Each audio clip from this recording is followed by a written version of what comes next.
കേരളം ആര് ഭരിക്കണമെന്ന് വിധി പറയുന്ന ദിവസമാണ്.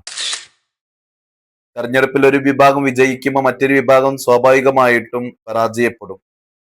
ജയപരാജയങ്ങളിൽ ഒരിക്കലും ഏത് രാഷ്ട്രീയ മുന്നണികളും അമിതമായിട്ട് ആശ്വസിക്കാനോ അമിതമായിട്ട് ദുഃഖിക്കാനോ പാടില്ല. അതിനൊക്കെ അപ്പുറത്ത് പൊതുജനം ആഗ്രഹിക്കുന്ന ഒരു കാര്യം ഓർമ്മപ്പെടുത്തട്ടെ. പരസ്പരം അങ്ങോട്ടും ഇങ്ങോട്ടും ചെറിയ പിശക് നടത്താനും വ്യക്തിഹത്യ നടത്താനും രാഷ്ട്രീയത്തെയോ തെരഞ്ഞെടുപ്പ് സംവിധാനങ്ങളെയോ ഉപയോഗപ്പെടുത്താതിരിക്കുക. പൊതുജനം അതൊന്നും ആഗ്രഹിക്കുന്നില്ല. പുതിയ കാലത്ത് പഴഞ്ച സംസ്കാരം ഒരിക്കലും പരമാവധി ഒഴിവാക്കാൻ ശ്രമിക്കുക. പരസ്പരം അങ്ങോട്ടും ഇങ്ങോട്ടും വ്യക്തിഹത്യ നടത്തി അങ്ങോട്ടും ഇങ്ങോട്ടും ചെറിയ വിഷയങ്ങളിൽ മാത്രം മുഴുകിക്കൂടുന്ന ഒരു വിഭാഗം പഴയകാലം മുതലുള്ളതാണ്.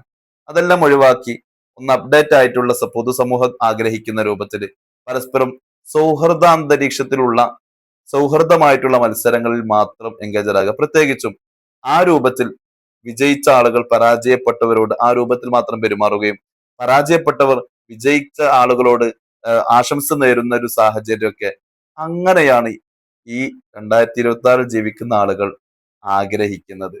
നല്ല ഒരു ഭരണപക്ഷം വേണം. നല്ല ഭരണപക്ഷത്തിന്റെ തെരഞ്ഞെടുക്കപ്പെടണം എന്നുള്ളതിന്റെ അപ്പുറത്ത് ഭരണപക്ഷത്തിന്റെ നേരിനെ വിമർശിക്കാതെ അതിന്റെ നേരിന്റെ കൂടെ ചേർന്ന് നിൽക്കാനും നെറികേടിനെ വിമർശിക്കാനും ശക്തമായ പ്രതിപക്ഷവും വേണം. കേരളത്തിന് നല്ലത് വരട്ടെ.